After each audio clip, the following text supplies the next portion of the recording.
Good day to you. And the lab cat has given her blessing. She's now up on the half wall. Over here, you'll see our reference diagram, which I will now expand a little. This is just to activate the part of the brain that uses geometry. Although I will be using everything on this diagram, which you can see is essentially three sets of symbols. We have numbers. It looks like we have an O at the center. That's not a zero, it's an O. And those are all glyphs. Alphanumeric symbols. So that's one set. I say there are three sets of symbols. The second set of symbols are not glyphs, they're lines. If all lines are straight, why are you saying the word straight, which is an adjective? In its superclass, it's called a qualifier word, as opposed to a quantifier, which would be a number. So we have two sets of symbols thus far on this diagram. So it has to be complete. It also has to be coherent.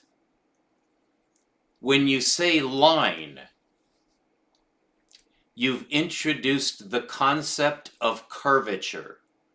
You've introduced it when you say the word line, the way I just carefully defined it, that in its primary definition, the way it's used, by convention, the word line always means a straight line. Well, if you're saying straight, what are you distinguishing out? Why do you add the word straight? And you might add the word straight and nobody will argue with you. You're simply being explicit, even though you might be being redundant. When you say straight line, you're implying that there is some other kind of line. Well, I think now you and I can agree on what indeed already has been agreed upon, but we're being extraordinarily explicit now that when you say line, there are two different contexts for that word, and the relationship between the contexts is called superposition. Superposition. Superposition. The reason for this extraordinary word is that it's not mutually exclusive. But you haven't said enough yet by saying that they're not necessarily mutually exclusive. In the case of superposition, if you're talking about sets, which we are, you have the set of glyphs, Glyphs. This is part of my industry jargon. But what that word means is character. It means a letter or a digit. It's a single unit of a communicational system. In the case of an alphabet, you have glyphs for the letters. The letters are characters, but A can be written as a capital A, which has three straight lines, or it can be written as a small case italic A, which is nothing but curves. And that's an interesting distinction between kinds of glyphs, because those are lines. In the super class, super abstract, anything that you can draw with one single motion is called a glyph. But if you're making a letter, it's called a glyph if it's a letter. It's called a digit if it's a number. A string of digits could be a number, but a digit is always a piece, an atomic piece of a number is a digit.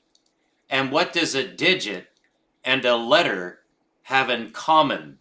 They are both glyphs, which is something you draw. It's a 2D symbol, so that you draw it without leaving the paper is one way.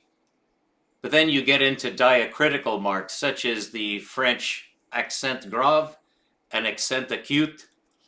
These, you have to lift your instrument from the paper, so to speak, to use the general metaphor, in order to make another stroke. But that is considered part of the character.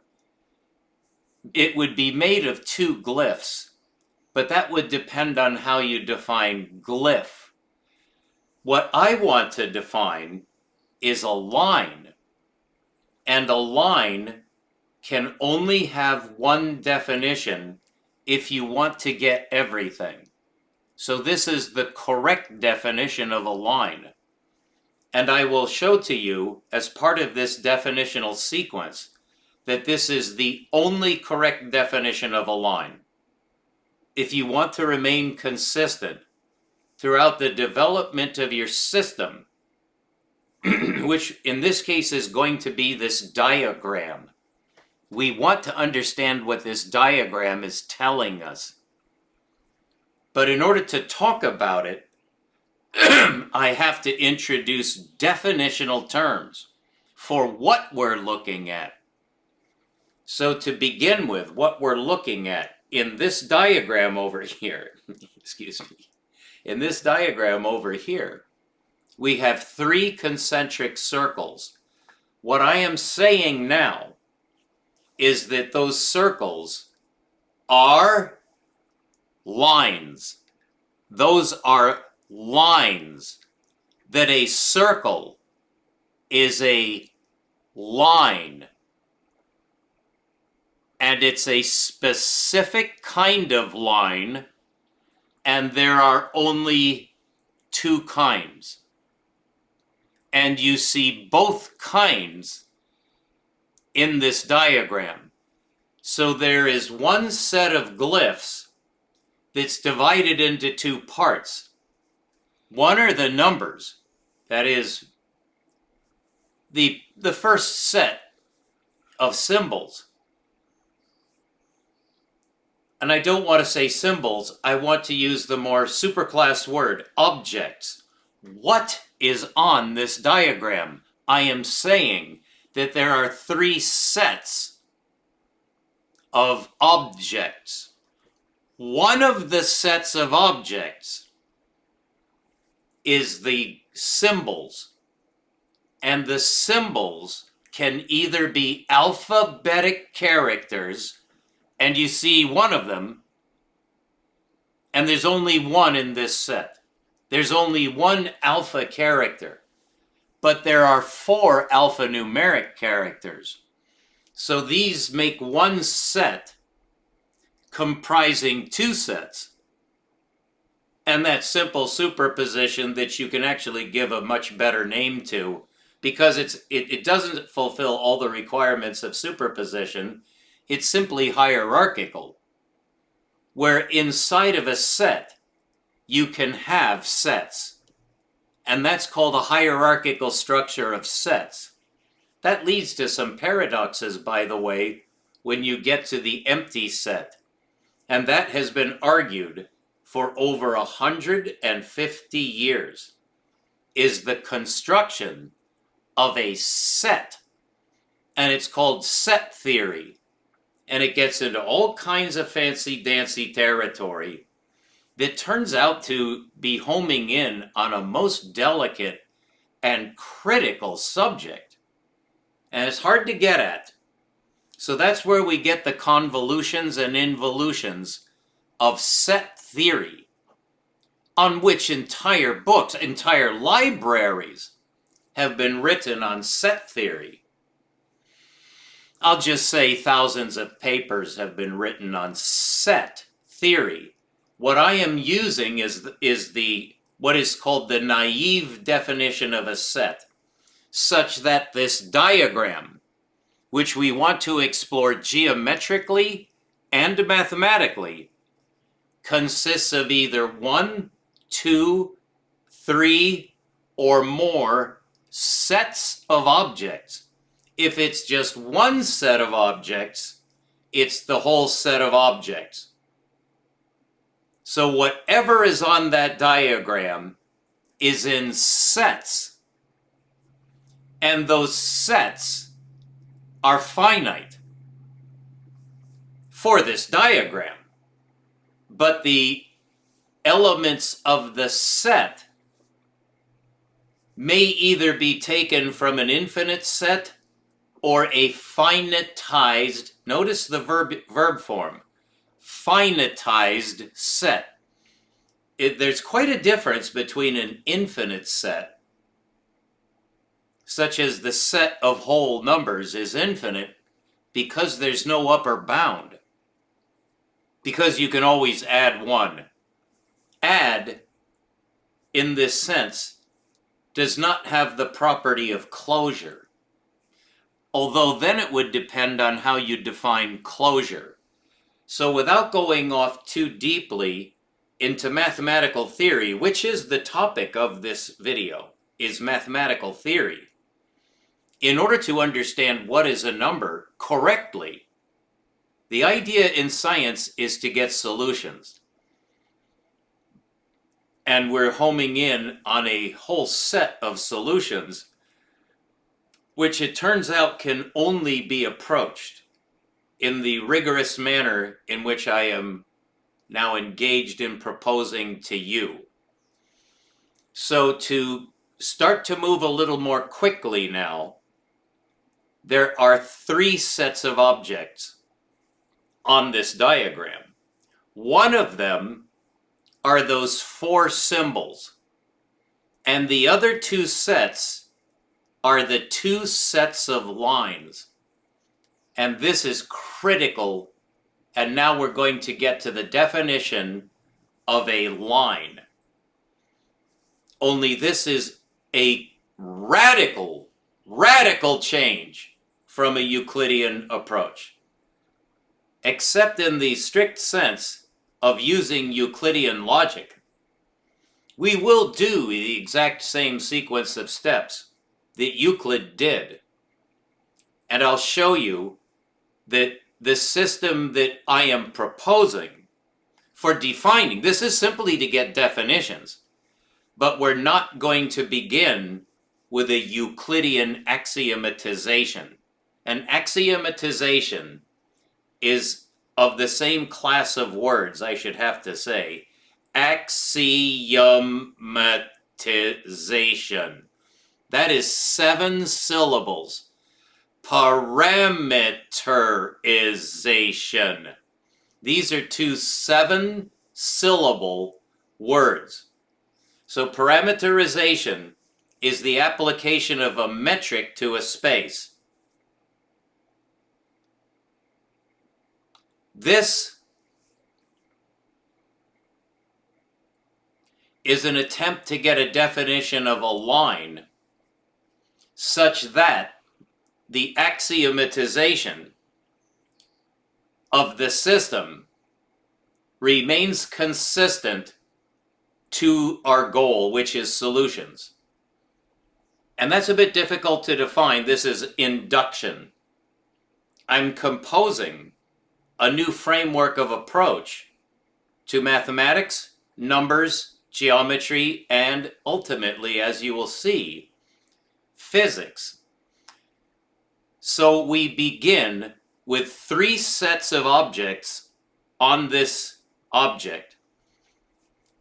So there are four objects here, and let's list the objects.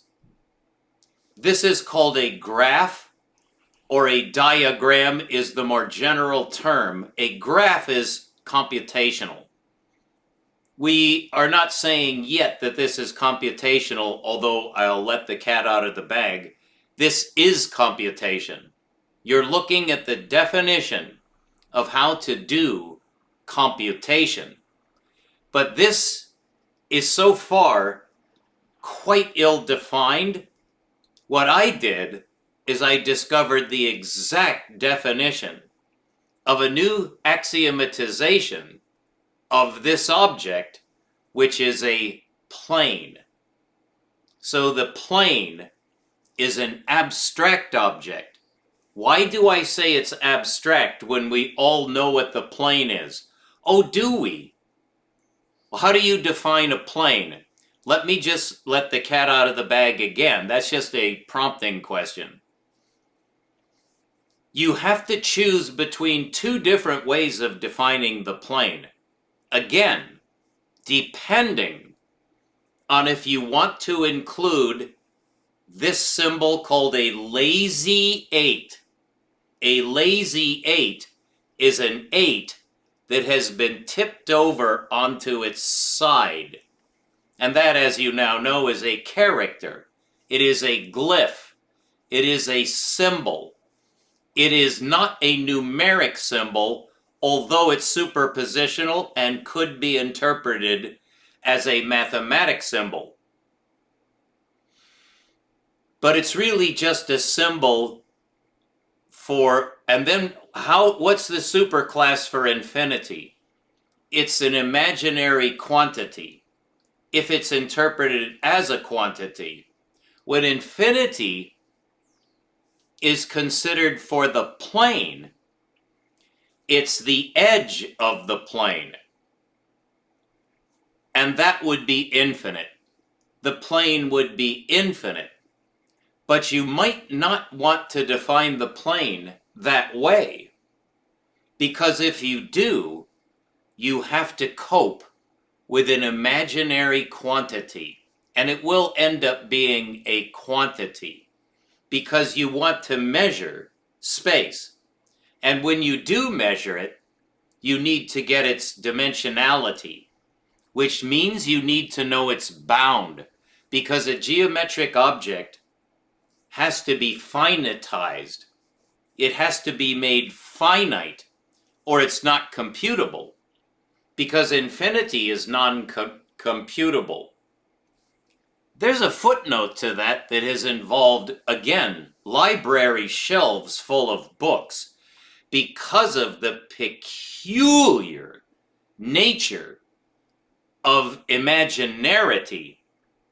This is imaginarity, not in the sense of are numbers real or are even lines real. That's a philosophical discussion. What's meant here by imaginarity is that there's a paradox involved somewhere in the concept of infinity, because you cannot define it. Infinity cannot be defined. The attempts have been made, and there's a string of footnotes after that. There are pros who argue about this all the time.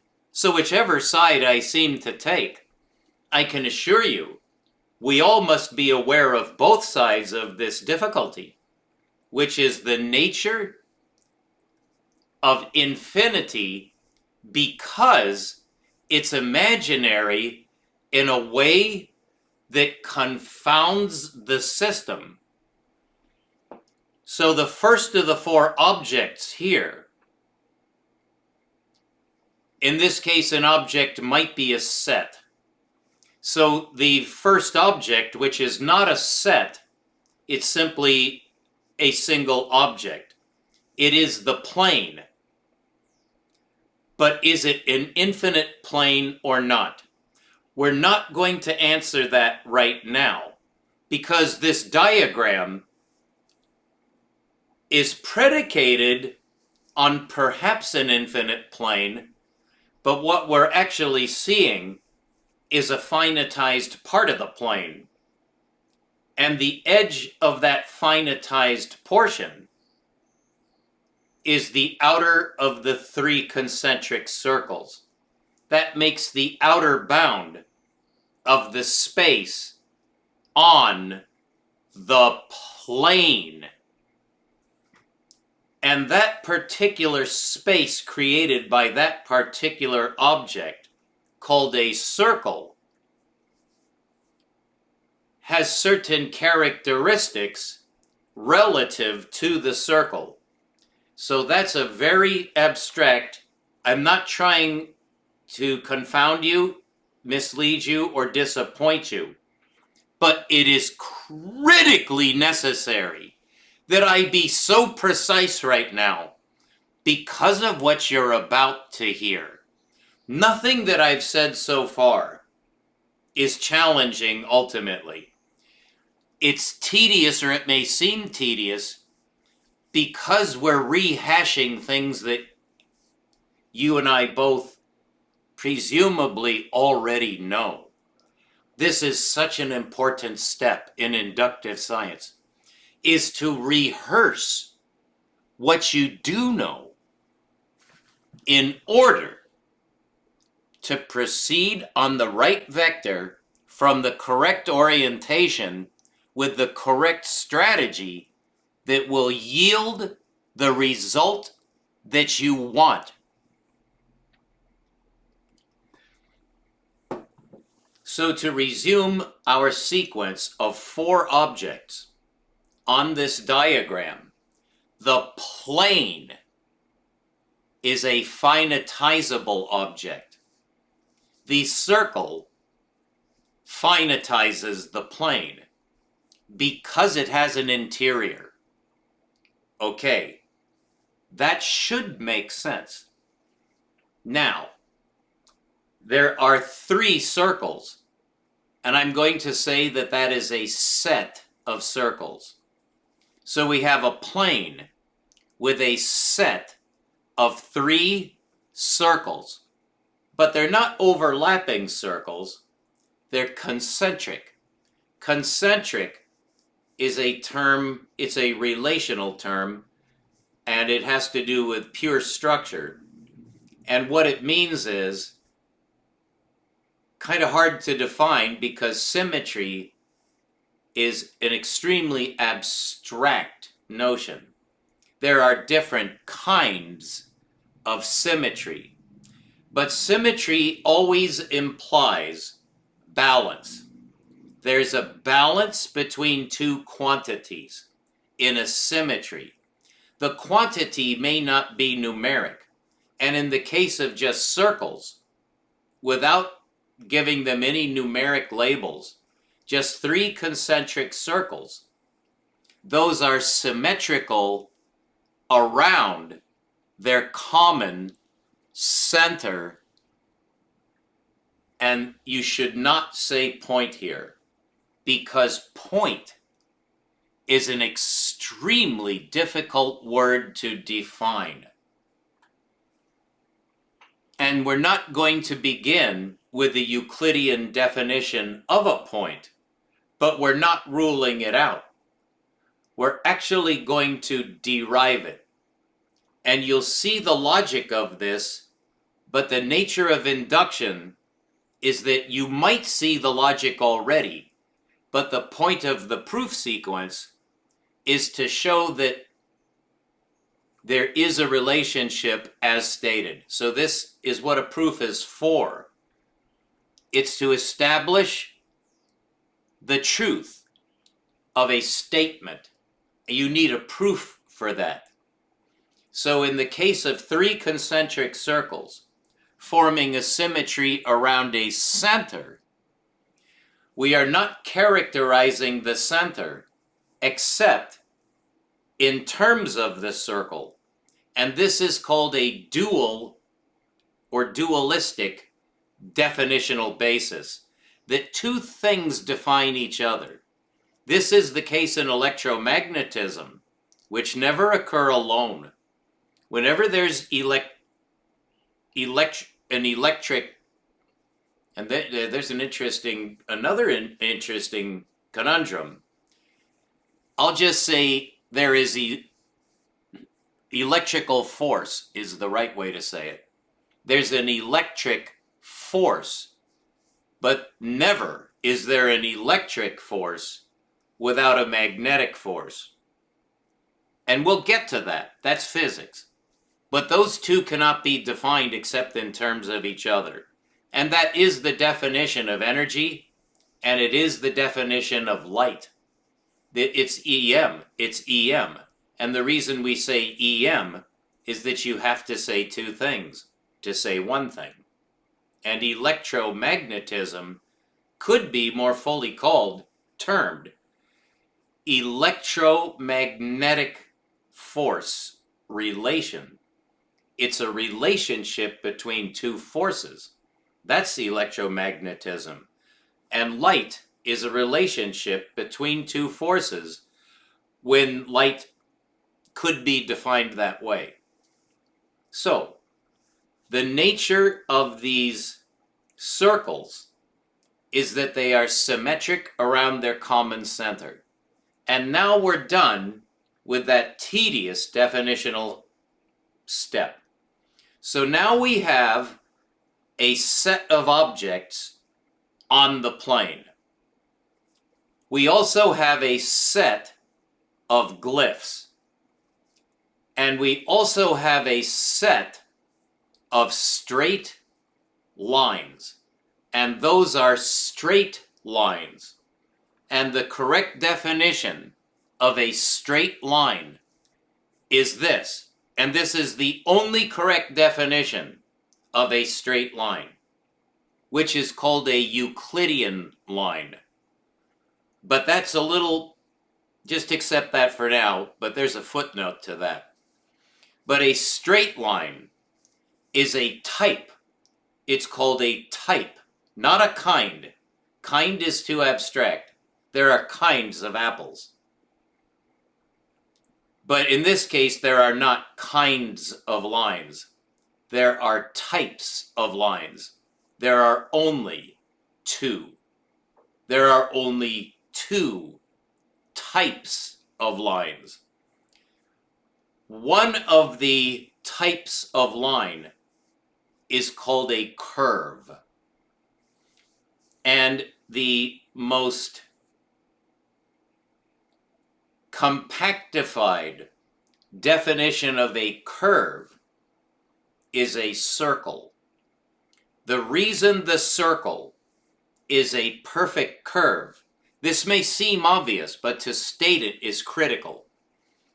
The reason that a circle is a perfect line, it's a perfect line, is because it's a perfect rate. It's a perfect rate. And a rate is a specific kind of number. And we'll get to the kinds of numbers in a second.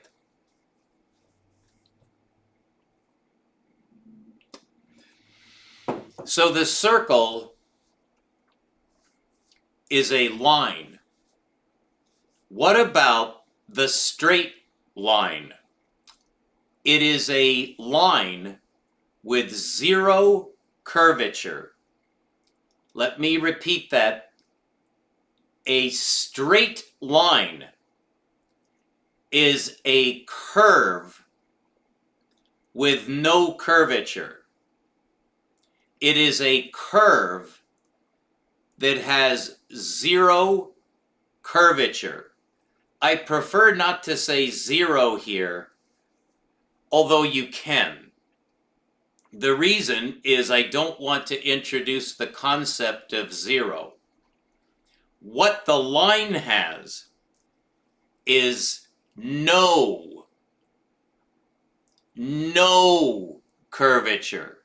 It's not zero because we don't have numbers yet for that. I'm just saying that's how we're axiomatizing the system. is a straight line, must be called that. And when you do say a straight line, you mean a line which is a curve. So let's start over again. The straight line is a curve. So let's say it correctly. A straight curve. A straight curve is a curve that has no curvature.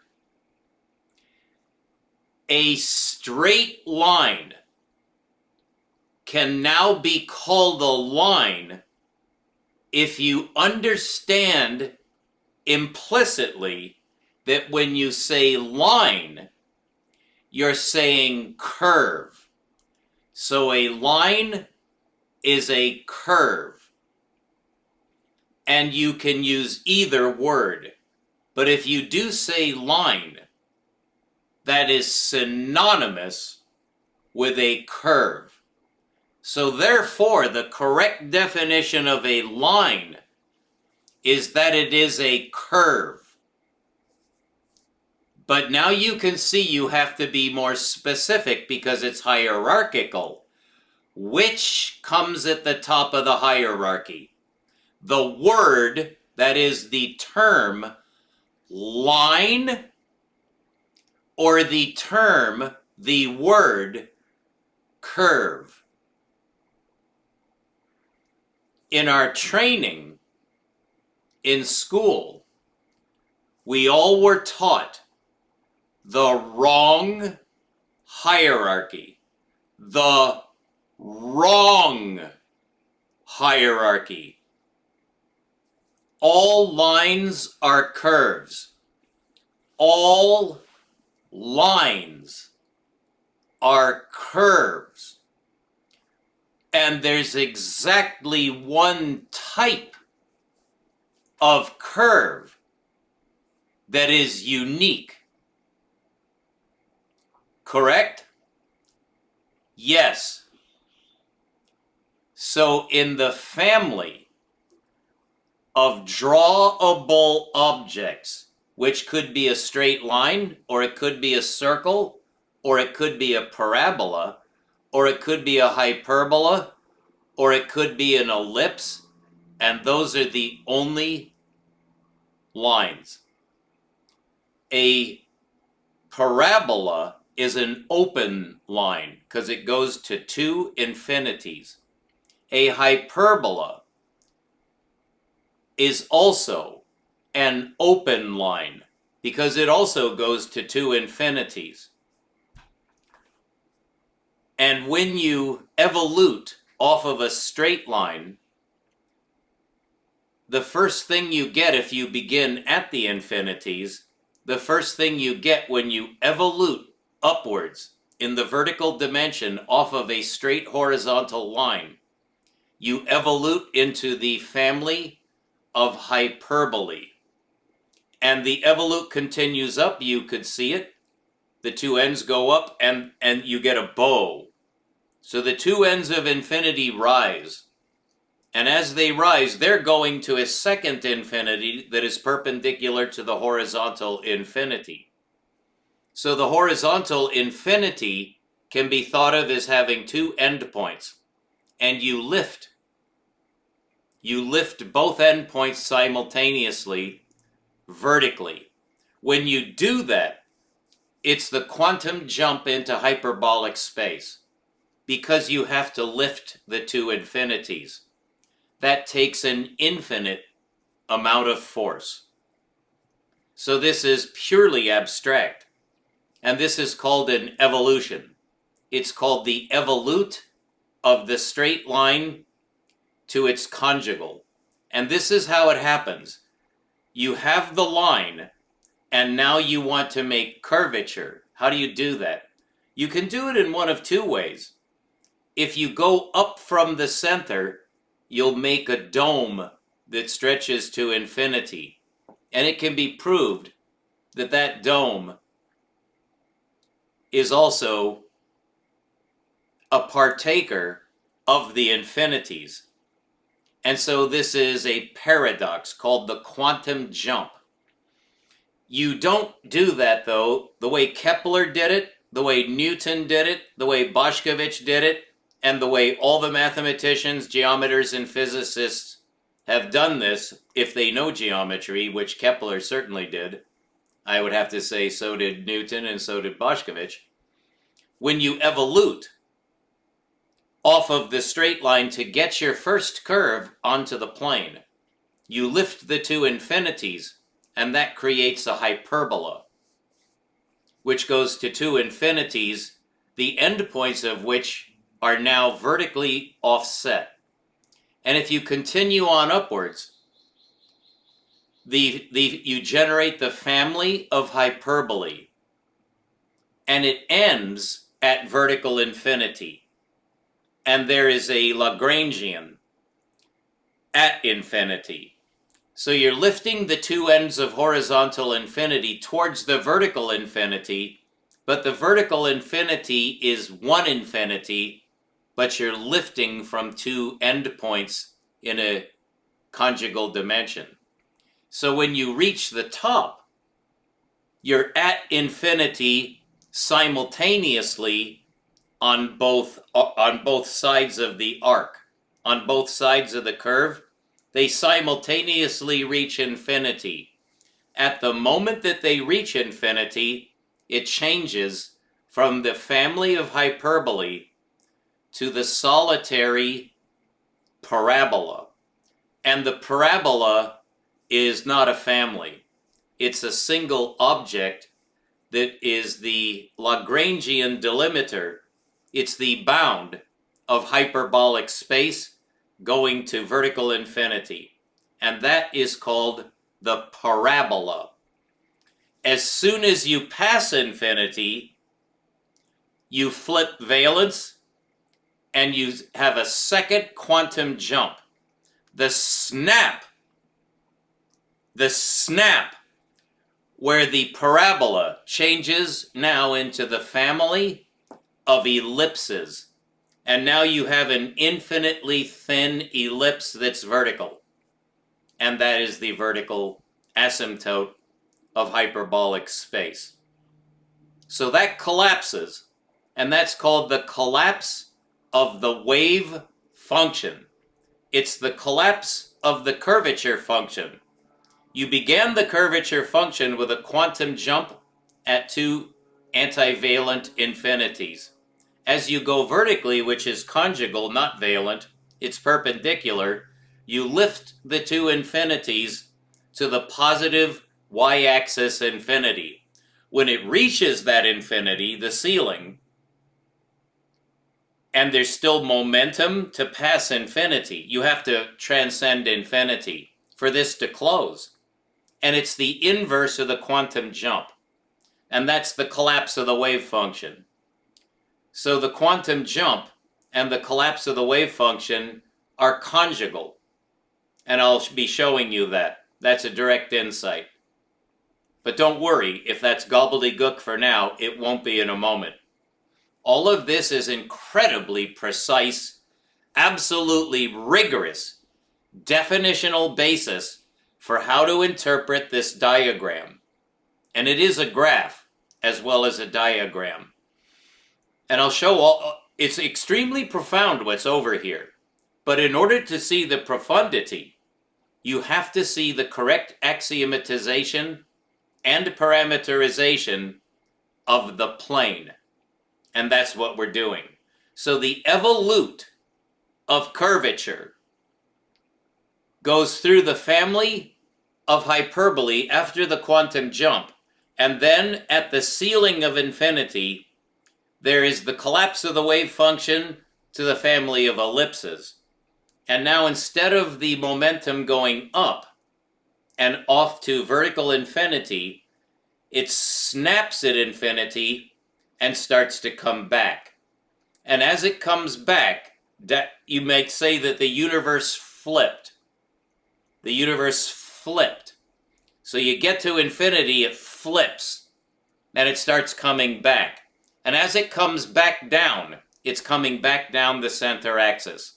So at the two infinities, you're basically going up the vertical axis, but you're doing so at the two polar infinities with respect to the axis on the conjugal dimension.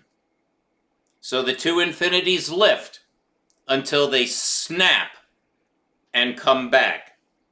And as they come back, it's not two infinities, it's just one. And it's finite. As it comes back, it's a quantum jump back into finity.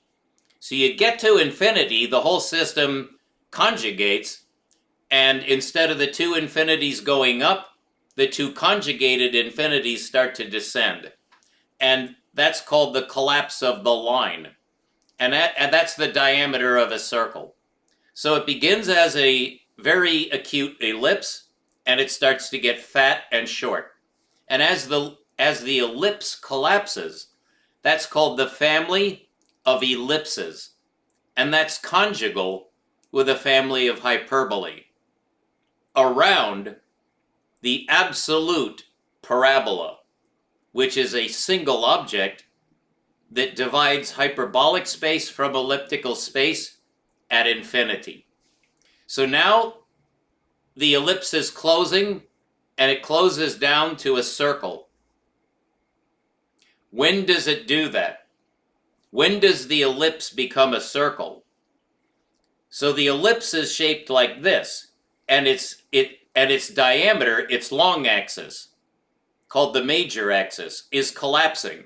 And as the major axis collapses, the minor axis is expanding conjugally. So there's a relationship between this collapse and this expansion. So the ellipse collapses downward until it turns into a circle. When does it do that?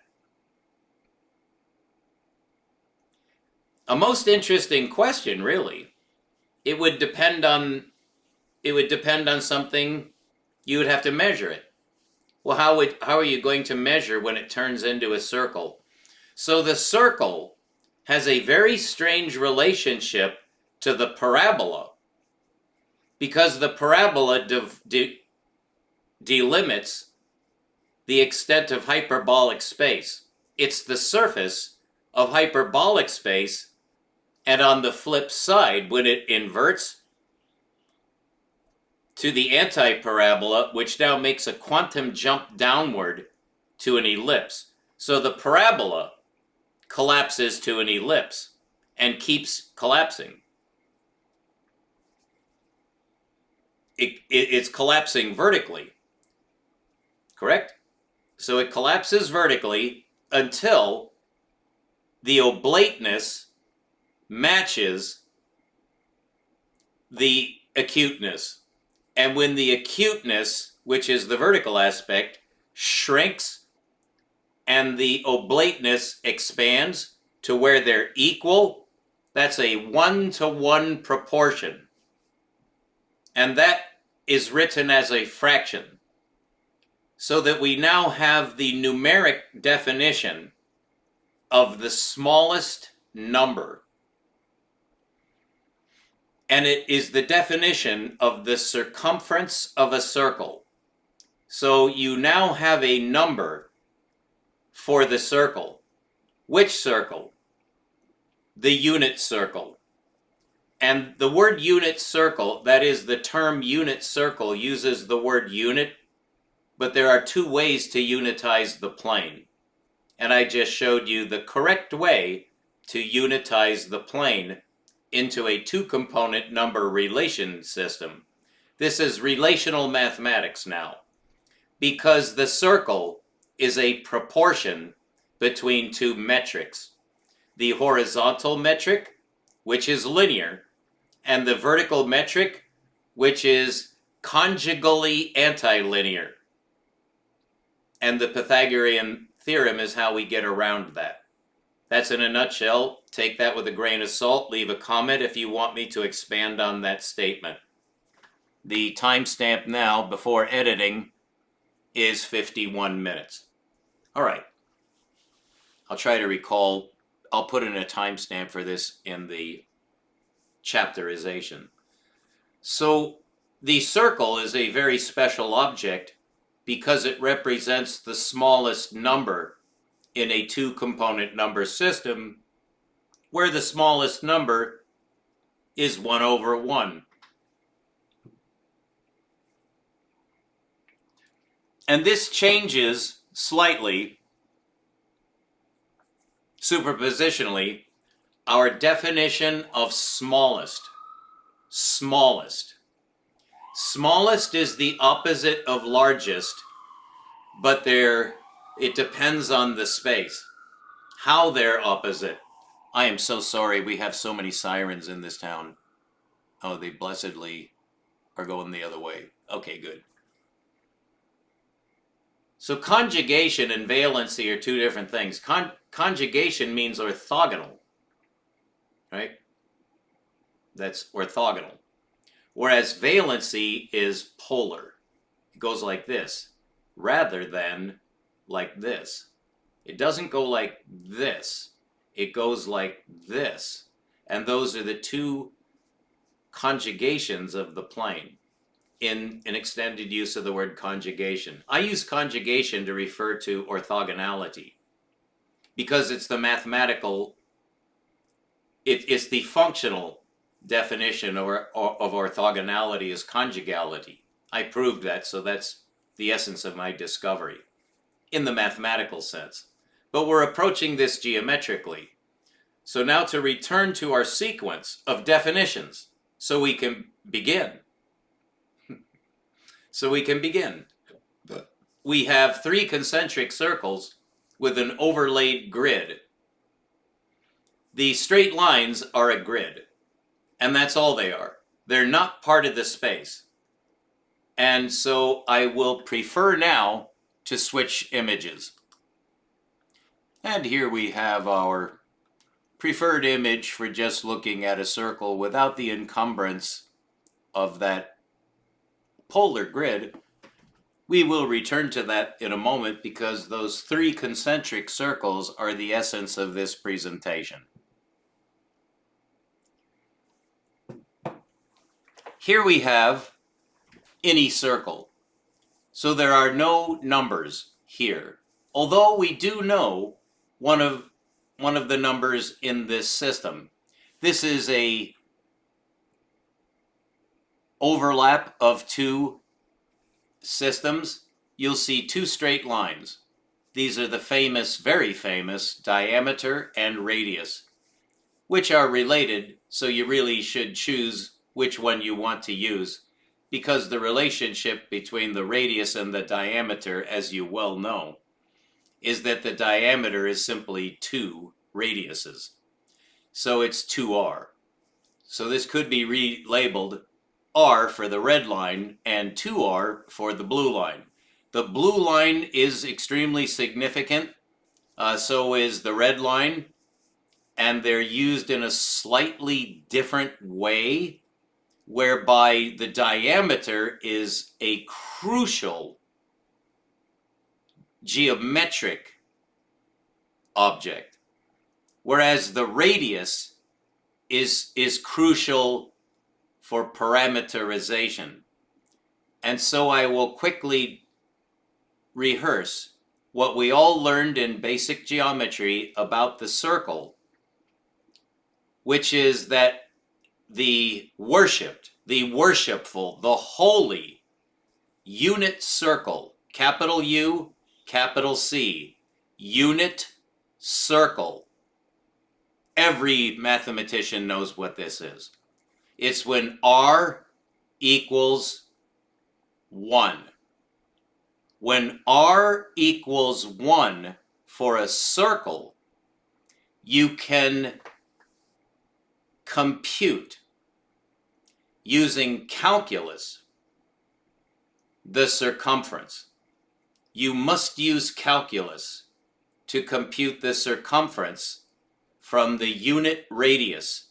And so the unit circle is misnamed because it's not a unit circle.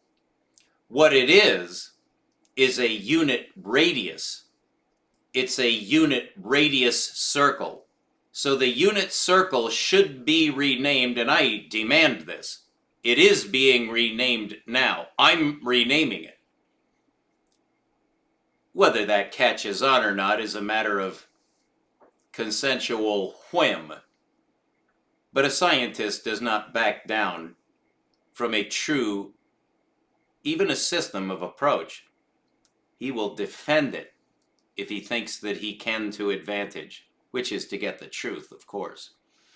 So the unit circle is a stupid name, extremely naive, because there is a correct use of the term unit circle. If you say unit circle, you mean that the circle is the circle you and I just defined on the evolute of a line into curvature. The evolute of a line into curvature is just what we just covered, and we proved that on the conjugal return from infinity, from vertical infinity, the collapse of the elliptical function results in a circle. But we didn't say anything about where on the line does it stop at the circle. Isn't that interesting? You can show that as the collapse on the vertical axis approaches zero, that the ellipse that's being generated by the diameter is collapsing to a circle, beyond which you're going to invert a second time, and it's the conjugal inverse of the quantum jump off of the parabola. That is so profound that a series of 16 lectures could be given by me at Stanford to great advantage to anybody blessed enough to be in that audience, because this is a complete redefinition of geometry according to curvature rather than Euclid. And that matches physics, whereas Euclid does not. So, the unit circle, correctly defined, is 1 over 1. That's 1 with a line, which I'm quickly going to look up here, because it begins with a V and ends in IX. All right, I attempted to look this up, and this is incorrect. Vinculum is not the right word. It's actually an overline, such as is used in conjugate algebra, an overline called a vinculum. That is not the right definition. So I will go back here and show you what I typed in so we can get the right definition this time. So these bots are not that smart. What is the Latin name of the line separating numerator from denominator? AI Overview says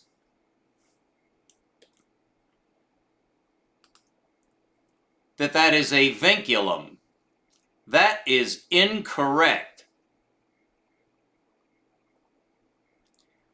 It is often referred to simply as the fraction bar or division bar in modern mathematical contexts, but vinculum is the formal term.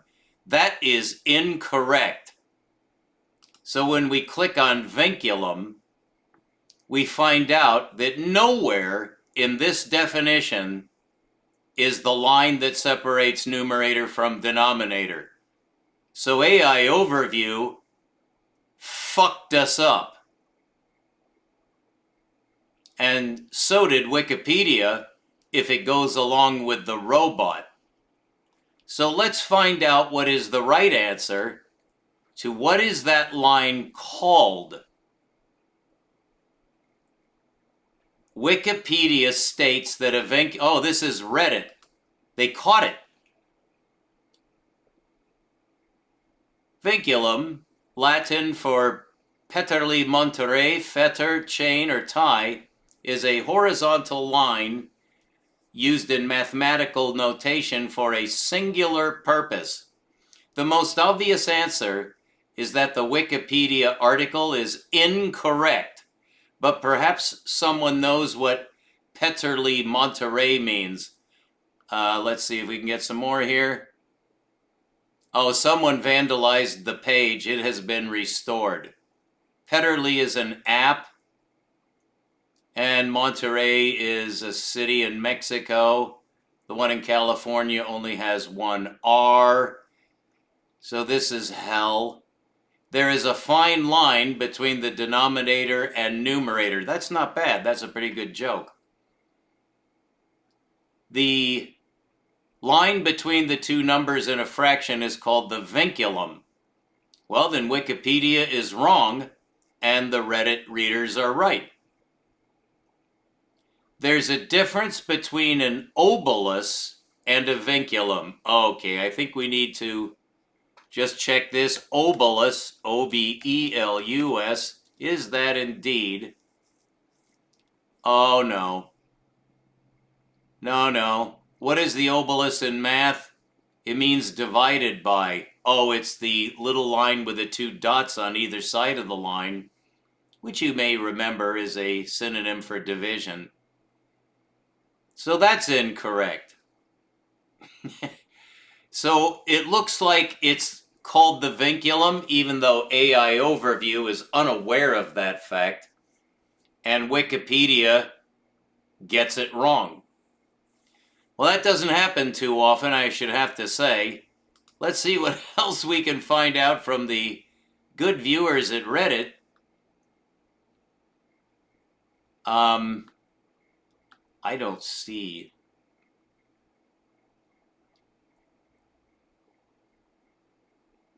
There's no answer. There simply is no answer. Well, let's go back and try it again. What is the Latin name of the line separating numerator and denominator? Wikipedia doesn't know. Well, that's bizarre, I should have to say. So in a maths dictionary for kids, that's a British term, M-A-T-H-S, is how the British say mathematics. Although they also say mathematics, they prefer to say maths with an S at the end. So it looks like we're stuck with vinculum even though Wikipedia doesn't have it. That always troubles me. It doesn't happen very often, but I mean, it is made by humans. The story of the vinculum, well, we could watch an 18-minute video on it, I suppose. What is the line separating numerator and denominator according to answers? So let's click on that. They have the answers, I should assume. Oh, here we go. It is called the fraction bar or the division bar. I would accept either one of those names, wouldn't you? Or it is called the solidus. Just check that. Solidus. Oh, you just can't believe anybody these days, can you? Solidus? Maybe that's what it is. Oh no, that's a slash. A solidus is a slash, it's a punctuation mark. So that's incorrect. So we're going to just say vinculum and just have to say that it looks like we're slightly misled here. All right, let's get back our circle here. I'll just do a little quick cosmetic technology here and get our handy dandy circle back in action. Now we have the R and the D. There's that O again, and that is not a 0, that is an O for origin. The way an O should be drawn is with a vinculum, which is a bar over the top, usually called an overline, and that would be preferable in strict mathematical presentation on a page or on a blackboard. When you draw an O, nobody knows if it's a zero or a capital O. It's as simple as that. Well, that's ridiculous. You can't have the same glyph for two such incredibly important symbols. One is a capital O for origin, for God's sake. Excuse me, I am a religious man. So there's the O, which should have a vinculum over it, and a zero, which should have a obelus through it. So the zero should have an obelus.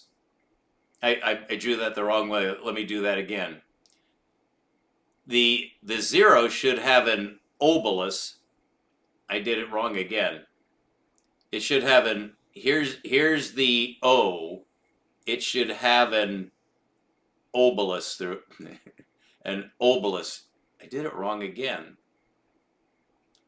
It's a backward, well, it's a forward slash. How do you do that? Reverse. Okay.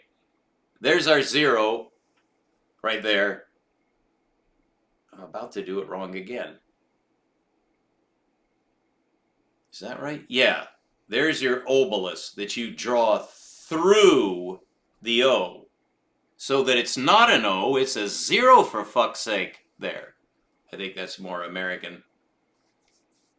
So the O should have a vinculum on the top, and the zero should have an fuck. Excuse me. I'm left-right dyslexic. I always have been. It's so strange. Is that it? Yes. Okay, so let's try that again. An O should have a vinculum over the top, and a zero should have an obelus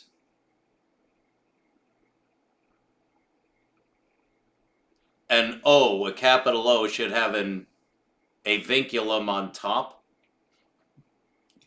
So a capital O should have a vinculum on top, and a zero should have an obelus through it. There. Once you're in this mode, it's hard to get out. I'm so sorry but I think we all learned something anyway. So the C here stands for circumference, or you could say circle, but circumference would be numeric, and circle would be geometric. So geometrically, the capital C stands for circle, which you can see, pardon the pun on C, I told you it's hard to stop. But the C, if it's the geometric object, stands for circle. But if it's C, the numerically interpreted quantity, then that is circumference. So now we should have all of our definitions. We have an O at the center, but it is not a Euclidean point. Although it might be, we would have to prove that the O is a Euclidean point. And you may say yes, you may say no. That is not important here. What is important is what can be rigorously proved. So we're going to just say that O simply means the center of the circle. And we will call it a point, but since we're redefining everything else, we might as well redefine point. We just did. It is the center of the circle, and we're not going to say anything else for now. So that's the O. The r is the radius, and the diameter is 2r. That's all 4 symbols. And that's all 3 or 4 objects. That's 4 objects and 4 symbols. So we have 2 sets of objects on an object. The object is the plane, and now we have to deal with infinity. We have to.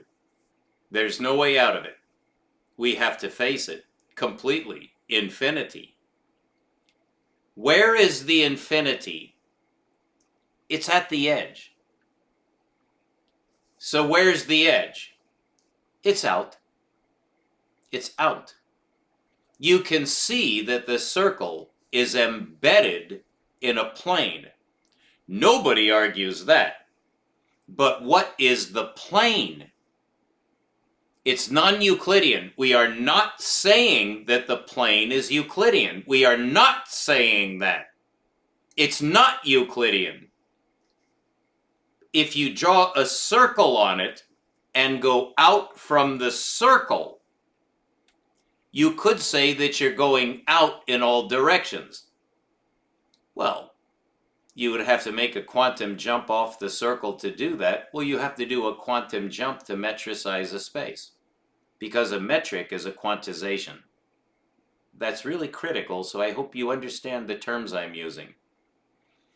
So to metricize a space is to attach numbers to it. To parametricize a space is to attach geometric meaning to it. So parametricization is a specific form of metricization, but numeric metricization, which is what is almost always meant, is what you're measuring and how. That's the metric. What are you measuring? Space. We're measuring space. We'll get to space-time in a moment. This is the only right way to approach space-time, as you will see.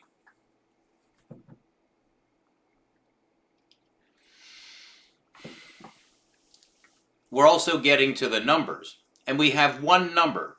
We were able to prove that C is equal to 1, and we're just going to say 1 for now. But that is not a one-component 1. It is a two-component 1, whereby the two numbers in the number 1 are both 1s. So it's a perfect rate, and it's the perfect rate between the vertical and horizontal linear aspects. And that's how you get the linear system to comply with the circular numeric space. That is how you extract the two linear numbers from the circle. I won't tell you how that's ordinarily done, but I think you understand that that is the sine-cosine extraction, which is a form of calculus. It is the calculus extraction of the two linear components of a rate number, which is a fractional number. So a fraction is a two-component number, and the simplest of those fractions is 1 over 1, which are now separated by a little line, which you can call anything you want because nobody the fuck cares what it's called. So we're just going to say that that is a vinculum. So the little line that separates the numerator from the denominator, even though Wikipedia does not support my statement, everybody in the world does, except Wikipedia and AI Overview, which are both completely brain dead as to what that little line is called. They have no idea. Neither Wikipedia nor the chatbots know what that line is called that's in between the numerator and the denominator. We just looked it up. They don't know. They get it wrong. Everybody on Reddit is in an outrage, but nobody has an answer. Even the math taught to kids, maths, they get it wrong. Nobody knows. They say it's an oberon. That's ridiculous. Sorry, obelisk, whatever. But those are the niceties of defining things. We We do have a circumference now for the unit circle, and this is the correct definition of the unit circle. When the unit circle has a circumference of 1 proportion 1, then what is the radius? It is 1 over tau.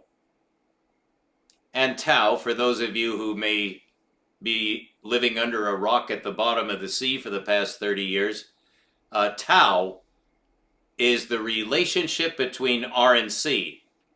Pi is the relationship between D and C. If you say that the diameter is 1, then the circumference is pi. But if you say that the radius is 1, then the circumference is 2 pi. For obvious reasons, the radius is half the diameter. You may need to convince yourself of that. I had to numerous times because I'm not very good at math. But all the authorities state that it's true. And when I finally worked it out, which was a laborious process, just brought back all my dread of math. But finally, when I got the aha moment, it was all worth it all. And you may need to do that too. It's very gratifying when you finally convince yourself of something that you suspect just may not make absolute sense. Check it. Check. And force yourself to do the damn homework. That's really homework. Is when you have to check things because maybe you're just not quite sure that that's true. Check. That is science. That's what you do. It's the hard part. Yes, it's laborious. It certainly was for me. But the reward is worth it. That's why we work hard at science, is to do just that, is to get the aha. Aha. So R refers to tau. And when R is 1, C is tau. When D is 1, C is pi. We don't want pi on the circumference. Why not? It's irrational. So you transfer the irrational number in the relationship, which is the relationship between 1 and the circumference. It's the relationship between linear 1, defined as the radius, and the circumference. That's tau, which is 2 pi. So all you have to do is invert it, right? So the radius of the unit circle, and I should say, to distinguish it from the false unit circle, which is with radius 1, we don't want that. Because if you make the radius the unit, then the circumference is irrational. But if you make the circumference the unit, which is now per force a two-dimensional number, then the circumference is a two-dimensional 1. And I have the exact function that describes that, and it's rational. And I'll show that to you. But first we need to have our terms straight, our definitions, or I can't precisely tell you the answer, or you wouldn't be able to repeat it. So when you say that the radius is the number that makes the circumference 1, then you can compute that radius, and it is the inverse of tau. So 1 over tau is the radius of the circular unit circle, such that the plane is now parameterized with the circle instead of the line. And when you metricize the line, you get the quantum jump from 0 to 1 to get your metric, which is linear spatial separation, called distance, sometimes called length. The preferred term in physics is distance, but they're synonymous. So the distance from the origin to the surface of a perfect closed curve, when it's set to the irrational number 1 over tau, then the circumference is the conjugation of 1 over tau. It's actually the integration of 1 over tau, which, by the way, is 0.16. So it's almost exactly 1/6. It's 0.159, whereas 1/6 sixth. That's hard to say. Sixth. The sixth. 1/6 is closer to 0.166, and that repeats. 0.166 is 1/6. That's an irrational number because it has a repeating decimal. But it's not that number. 1/tau is 0.159, and that's irrational non-repeating. And that could be called a transcendental number, although that has a more precise definition. But it's a higher level of irrationality than a repeating decimal, such as 1/3 is 0.3 with a line over it, which means an infinite sequence of threes, called a repeating decimal. 1/6 is also a repeating decimal. It's 0.16 with a line over it. So that means 0.16 and an infinite sequence of sixes. But 1/tau is 1/6.28, rounded to 2 decimals. And that's a little bigger than sixth. So the number will be a little smaller than 1/6. It's 0.159. which you can round to 0.16, which is quite convenient for quick calculations. But it is irrational. And now it's on the radius, which is where all irrational numbers belong, is on a straight line. John Horton Conway proved that all numbers, rational or irrational, are on a straight line. So that's an interesting definition of an irrational number, is that they infinitely fill the line and greatly outnumber. Well, not greatly outnumber, but it was Cantor who proved there's different ways of computing an infinite sequence, such that there are orders of infinity. And John Conway carried that to its logical conclusion, although it required a super transductive step. And that man is an absolute genius. He should have gotten a Nobel Prize for that discovery. Even he didn't know what he discovered, but I figured out what he discovered, and it deserves a Nobel Prize. But that's not how Nobel Prizes are awarded, which is too bad, because I'm right and John was right, and I proved John was right. He died of the COVID virus in 2020. All right, so now we have a number for the unit circle, and this is the circular unit circle, whereby, since it's a planar object, it must have a two-component conjugal number, which for the circle is 1/1, and that reduces to 1. So we're just going to use the shorthand, although it's a change of dimension, because a single component 1 is a linear 1. It's the quantum jump after 0 goes to 1. The Planck length is what you would want for that. And that has been computed using an interesting method, what the Planck length would be for the smallest possible measurable straight line is the Planck length. That has to do with observability, and it gets into quantum mechanical considerations, which we will fully solve. But may Allah bless you. We'll be right back. Thank you.